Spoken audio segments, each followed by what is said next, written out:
ছিল এই বাচ্চারা সহ নষ্ট করে দিছে তারা তারা কোন পশু আমি এরকম মানুষ দেখি নাই দুনিয়ায় স্যার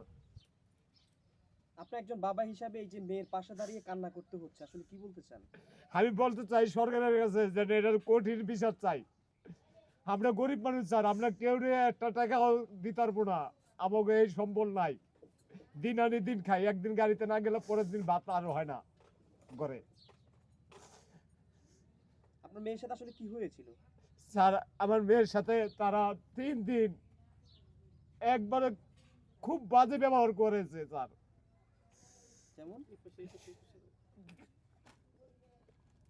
সেটা তো আমি আমার মুখ তো বাইরে বেরো স্যার ওর মা আছে ওর মারে জিজ্ঞেস করে দেখেন এই এক মেয়েটে 16,000 টাকা দিয়া বিদায় করাইছে এই কিছুদিন আগে 20 দিন আগে না স্যার আমরা বুঝতে পারি নাই যে আমার মেয়েটার সাথে এই কাজ করবে স্যার আমরা আপনার কাছে একটাই দাবি আপনারা এরা গণপ্রচার কইরা সরকারের কাছে পৌঁছাই দিবেন যেন আমার মায়েরার সুস্থ তদন্ত কইরা জানি এটার আমরা ফাঁসি চাই এই মজিবর খুব খারাপ লোক স্যার আমার মুজিবুর কোন রাজনৈতিক দলের হ্যাঁ বিএনপির নেতা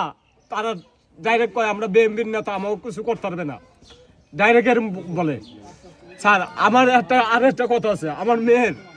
2 মাসের বাচ্চা করবে এই বাচ্চারা সহ নষ্ট করে দিছে আপনারা আমার এই মেয়েটার সঠিক বিচার করে দিয়েন আমি রিক্সা চালাই খাই স্যার ওই পারে স্যার পায়ের রিক্সা চালাই অনেক কষ্ট করে ডেলি 500-600 টাকা কামাই আমার এই পোলাবন্ধে আমি কামাই আপনার কাছে আমি এটুকু বিচার চাই স্যার আমি আর কোনো চাই না আর একবারও সুস্থ বিচার চাই জানি আমার মেয়েটার বিচারটা হয় তা আসামিকে কেন ধরছেন আপনি কি মনে হয়? স্যার আসামির পক্ষ পুলিশের লগে আসামির ছেলেরা ঘুরা ঘুরা আরো হুমকি দেয় যেন আরো হুমকি দিতেছে যেন তোমরা এই জায়গাতে চলে যাও আর নইলে তোমাকে মাইরা লাগবো আমাকে এরকম হুমকি দিতেছে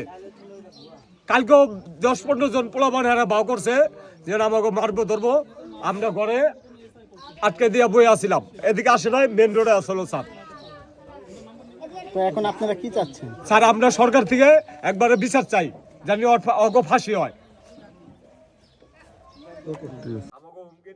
বাড়ি সাইডা দিতে এরপরে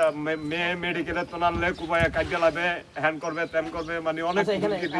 আপনি একটু এখানে আসুন। পাশা দিন তখন মেয়ে জামাই আর ওই যে আমি মেয়েরা তখন এই কথা কইছে আপনারা যে ছেলেরা এই যে বাঁচাইতেছেন আমরা আপনারা ফাঁসামো তখন এই কথা কইছে ছেলেরা এখানে সবাই মাইরা মানে মেয়ের বাপে মেয়ের জামাই সবাই মেয়েরে মাইরা থানায় নিয়ে যা কয় কি পাবলিকে মারছে